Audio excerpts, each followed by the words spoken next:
Savez-vous que les éjections intracaverneuses ont été inventées par un chirurgien, par un andrologue français, le docteur Ronald Virag? Ce que nous allons parler dans cette vidéo.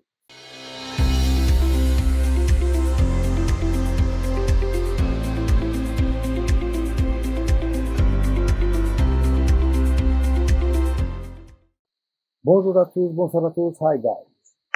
Je m'appelle Vincent Hyperton, je suis urologue, sexologue, je travaille dans mon cabinet à Paris. Et j'ai écrit un livre, ça s'appelle Encyclopédie, le livre de la santé masculine. Dans les vidéos associées à cette chaîne, nous allons aborder les différents points autour de la sexualité masculine. Ce soir, nous allons parler des éjections intracaverneuses. Que c'est-on des éjections intracaverneuses? Tout d'abord, avant la découverte du Viagra en 1996, on avait déjà les premiers traitements qui étaient les éjections intracaverneuses. Mais bien avant les éjections intracaverneuses, chaque fois qu'un pauvre homme avait des troubles érectiles, il était envoyé à l'urologue. Comme l'urologue ne trouvait pas d'explication, forcément, il y avait un problème freudien, c'était psychologique. Donc, c'était une névrose. Grâce à l'implication de très nombreux chercheurs, des médecins, qui ont travaillé là-dessus, on a trouvé des traitements. Et les premiers traitements sont les éjections intracaverneuses. Voici leurs histoires. Première histoire, ça date de 1982. C'est un chirurgien vasculaire qui, à l'époque, jeune chef de clinique à l'hôpital Bruxelles, qui travaillait en chirurgie vasculaire, on utilise toujours la papaverine qui est un vasodilatateur. Au décours de l'intervention, a découvert par hasard que la papaverine peut créer des érections. Donc, le premier médicament et une des premières publications qui ont été faites sur les éjections intracaverneuses dans le traitement de la dysfonction érectile date de 1983 quand le docteur Virag a publié dans la célèbre revue Lancet un article sur l'utilisation de la papaverine. Ensuite, il y a d'autres médecins, et en particulier quelqu'un qui, en 1983, a marqué l'histoire de l'andrologie. C'est le docteur Brindley, Giles Brindley. Brindley, c'était un personnage atypique, c'était un physiologiste qui travaillait sur différents sujets. Il se trouve qu'il travaillait dans son laboratoire. Une fois que la papaverine a été trouvée, il travaillait sur un autre médicament qui était la phentolamine. Or, la phentolamine, c'est un traitement qui, tout comme la papaverine, est un vasodilatateur qui permettait de créer des érections. Mais ce qui a marqué l'histoire de l'andrologie, c'est la manière dont il a publié, il a communiqué cette histoire d'efficacité du traitement médical. Imaginez-vous, on est en 1983, c'est à Las Vegas, c'est au cours d'un congrès, de fameux congrès de la Société américaine d'urologie, que le docteur Brindley n'a pas utilisé ni des diaporamas, ni des graphiques, ni des chiffres. Il est arrivé dans la salle de congrès avec des vêtements un petit peu amples parce qu'il avait réalisé une éjection dans la chambre d'hôtel et bien sûr, il a une érection. Il a baissé son froc et il a montré à toute l'audience une érection de qualité. Évidemment, imaginez-vous les réactions d'hystérie, de folie parce qu'en fait, juste après la session, il y avait le séminaire, la soirée de gala, donc tout le monde avec les papillons, les dames très bien habillées, et monsieur Brindley qui montrait son sexe en érection. Parce qu'il fallait montrer aussi que c'est du réel. Voilà. Ça, c'est l'histoire de la, un petit pause. Donc, Brindley. Une fois que Brindley a réussi donc une publication, bien sûr, ça a marqué l'histoire de l'andrologie, mais finalement, le traitement qui est resté, qui est encore aujourd'hui d'actualité, c'est l'alprostadil. Or, l'alprostadil a été publié, donc, les études datent de 1986, c'est une équipe japonaise qui avait publié les premières études. Donc, aujourd'hui, on sait que on a 3 traitements, 3 molécules qui peuvent être utilisées. En réalité, dans la plupart des pays, aux États-Unis, en Europe et en particulier en France, c'est l'alprostadil. Parfois, on utilisait des mélanges. On appelle ça le double mix, le mélange de papaverine avec de la prostaglandine. On peut également mélanger le triple mix avec de la phentolamine, avec la papaverine et avec l'alprostadine. En pratique, le seul traitement qui a l'AMM, c'est l'alprostadine, qui existe aujourd'hui en deux formes. On a d'un côté les éjections intracaverneuses, et notamment c'est la molécule, donc c'est un liquide, elle est vendue, elle est distribuée en pharmacie sous la forme de Dex, et plus récemment, on dispose du Vitaros, c'est l'alprostadine qui est en crème, le voici, c'est la crème de Vitaros, qui également permet d'obtenir des érections. Donc, résumé, on n'a qu'une seule molécule qui est utilisable aujourd'hui dans la pratique quotidienne, la pratique. Donc, une fois qu'on a parlé de découverte, on a parlé de la prostaglandine, on va voir quel est le mécanisme d'action. Donc, le mécanisme d'action, c'est quoi l'érection? L'érection, c'est un fantastique ou fabuleux mécanisme de vasodilatation dans lequel, au niveau du pénis, au niveau des corps caverneux, qui a un tapissage musculaire, c'est une vasodilatation, c'est un mécanisme dans lequel le calcium va quitter la cellule, il y a la vasodilatation, les alvéoles vont se remplir avec du sang, le sang va être piégé dans le pénis et ça va créer l'érection. Or, l'alprostadine, c'est une molécule qui va agir justement sur cette vasodilatation, mais par un mécanisme direct. Car contrairement aux éjections intracaverneuses, on a les molécules que vous connaissez, par le Viagra, en particulier, enfin, Viagra, c'est-à-dire le sildenafil, le Cialis ou le tadalafil, Viagra, Levitra ou vardenafil, et plus récemment, Avadafil ou Spedra. La différence entre les injections et les comprimés est que l'action des molécules de la prostaglandine, elle est directe. Il n'y a pas besoin d'une stimulation érotique. Alors que, à contrario, le Viagra, le Cialis, tous les comprimés, tous les traitements oraux nécessitent une stimulation érotique. Il s'agit donc d'une amplification. Donc, on a deux aspects. L'induction directe, c'est l'alprostadine versus une stimulation érotique amplifiée, c'est le cas des comprimés. Quelle implication pratique? L'implication est simple, que dans chaque fois que nous avons une lésion du mécanisme érectile, notamment au niveau des bandelettes neurovasculaires, les bandelettes dans lesquelles la commande doit arriver du cerveau par la moelle épinière au niveau de l'érection, si une lésion par la chirurgie, par le diabète, par la radiothérapie, le plus souvent, les comprimés ne fonctionnent plus parce que il y a une discontinuité en section, la rupture au niveau des nerfs de l'érection. Dans ce cadre-là, il n'y a que les injections ou la crème topique, donc que l'alprostadine qui peut être utilisée. C'est la grande différence entre les inducteurs de l'érection, l'alprostadine, et tous les comprimés qui sont des amplificateurs de l'érection. Le produit, aujourd'hui, il est disponible en pharmacie, sur prescription adaptée, que la molécule doit être injectée au niveau des corps caverneux. L'injection doit être précisément dans les corps caverneux. C'est une injection qui est indolore. En aucun cas, on injecte dans le gland. En aucun cas, on injecte dans l'urètre. On injecte bien latéralement au niveau des corps caverneux. On prépare le produit, il mélange, il y a une petite, vous voyez, ceux qui voient pas, il y a une petite aiguille de type aiguille diabétique qui est toute petite, qui permet justement de faire une injection qui est atraumatique.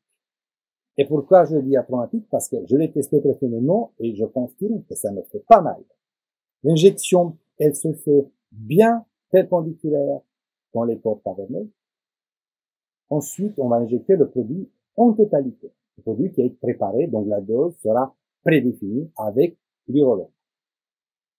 L'érection, elle va arriver dans les minutes qui suivent. 5 à 10 minutes, on aura une érection hein, qui également peut être bloquée par le stress. C'est pourquoi souvent on fait des tests d'érection dans les cabinets médicaux, notamment pour les docteurs. On peut avoir parfois des échecs, des éjections intra-veineuses.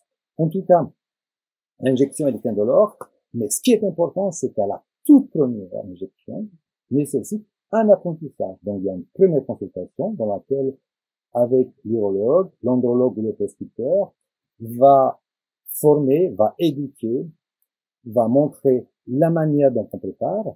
Il y a une préparation, calcul de la dose. On commence toujours par des doses qui sont progressives, de la plus petite à la plus grande, en essayant d'obtenir le meilleur équilibre entre la dose et la bonne efficacité. Pourquoi il faut calculer la dose? Parce que, comme tous les traitements, il y a des complications. Il y a deux complications. C'est pas un problème de sang, c'est pas un problème sanguin, hein, c'est pas un problème d'hématome. La complication mineure, on va dire, c'est une érection douloureuse. Ce n'est pas l'aiguille, ce n'est pas l'injection elle-même qui est douloureuse, mais la mécanique érectile, la manière dont le produit va agir, parce que parfois ça va forcer cette érection. On observe les douleurs érectiles, en particulier après la prostatectomie radicale, après la chirurgie de la prostate. On avait bien compris quel est le mécanisme de ces douleurs, mais peuvent être des douleurs qui sont parfois très pénibles. Mais ça n'est rien de grave. Par contre, il y a une deuxième complication, la complication qui est quand même peut être réductible, c'est une érection bloquée. C'est ce que l'on appelle un priapisme. C'est un priapisme, une érection prolongée, c'est-à-dire une érection qui est en dehors de toute stimulation érotique. Généralement, ça apparaît après quelques heures. Ça apparaît souvent quand c'est une utilisation illicite, style, mon copain m'a filé ça, j'ai testé parce que ça marche très bien chez lui, donc je voulais tester. Donc, c'est une utilisation illicite où on n'a pas respecté la posologie et la manière dont l'urologue, l'andrologue vous a expliqué le calcul et l'utilisation de la molécule de la vie. Qu'est-ce qu'il faut faire? On commence à avoir des lésions irréversibles. Après 12 heures, l'érection peut être perdue définitivement. Donc, il est indispensable que dès la première consultation, il faut avec l'urologue savoir quelle est la conduite à tenir si l'érection est prolongée. Évidemment, il ne faut pas attendre 6 heures avant de se poser des questions. Si 1 heure et demie, 2 heures après l'injection, l'érection elle est douloureuse, elle est très dure, que on commence à avoir cette inquiétude, le stress, il faut par tout moyen obtenir la détumescence. Comment obtenir la détumescence? Il y a quelques techniques qu'on peut appliquer ce soir. Je conseille personnellement à mes patients dès 30 à 45 minutes, une érection qui commence à être douloureuse, appliquer ces techniques, ces moyens qui sont simples. Le froid, ça marche plutôt bien. Le froid, ça peut être une douche froide, ça peut être de petits pois si vous voulez que vous avez dans le congèle.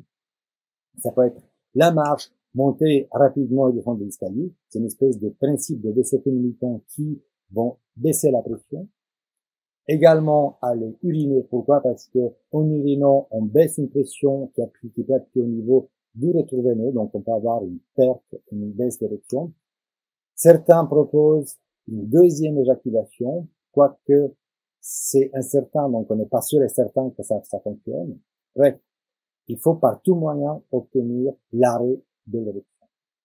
Et si 2 heures après, 2 heures et demie, l'érection est toujours du même niveau, très dure et douloureuse, il faut se déplacer, il faut aller aux urgences de l'hôpital le plus proche parce que il existe un antidote, c'est une auto-injection qui est disponible uniquement dans les urgences et dans les services hospitaliers. Si on prend en compte le temps d'arrivée, le moment où l'équipe d'urgence va contacter l'urologue, il ne faut pas attendre et consulter à la dernière minute. 2 heures, 2 heures et demie, si on compte la distance, la durée, la prise en charge, c'est pourquoi il est indispensable de bien avant, ne pas attendre la complication, ne pas attendre l'érection, ne pas attendre les douleurs et essayer d'organiser la prise en charge si c'est une érection prolongée. Malgré tout, dans mon expertise, depuis des années que je prescris, des années que j'accompagne les patients, je n'ai jamais eu cette complication pour mes patients. Au-delà des 6 heures, l'érection, les traitements médicamenteux, les injections, l'antidote est moins efficace. Après 12 heures, on est obligé de faire des interventions chirurgicales.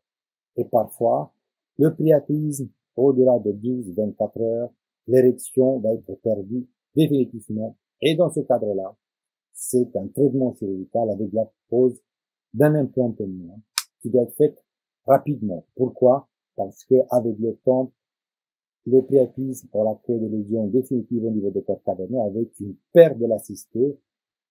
Cette éponge fantastique devient une espèce de cordon fibreux et que la chirurgie peut être très difficile si on est très loin d'un épisode de priapisme.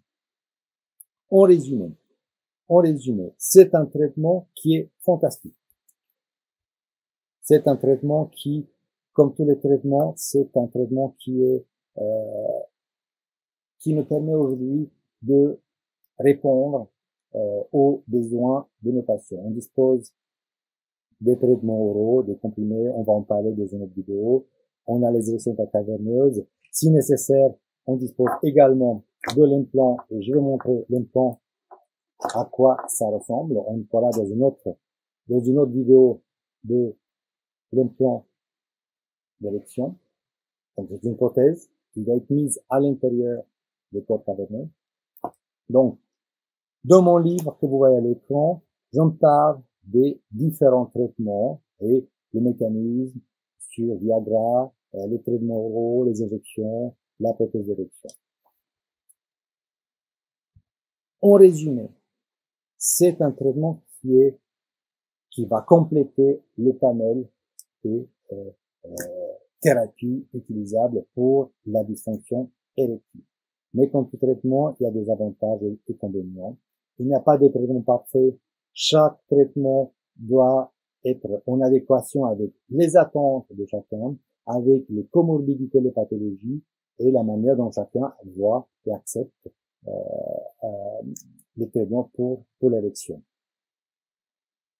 Les prescriptions sont faites uniquement par des médecins habilités, par des chirurgiens urologues, des andrologues, des endocrinologues, que la première utilisation, les premières injections se font au cabinet du médecin parce que cette étape, l'éducation thérapeutique est très très importante, à la fois pour apprendre la technique et à la fois pour expliquer les conduites à tenir et savoir quoi faire en cas de priapisme. Avec ça, je vous remercie pour avoir assisté à cette vidéo. J'espère qu'elle sera bien meilleure que les précédentes.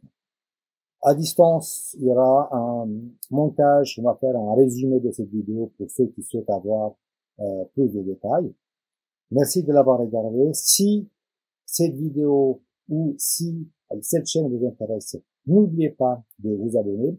Vous trouverez également dans le descriptif de la vidéo le lien de mon vidéoblog pour suivre l'actualité en urologie et en andrologie.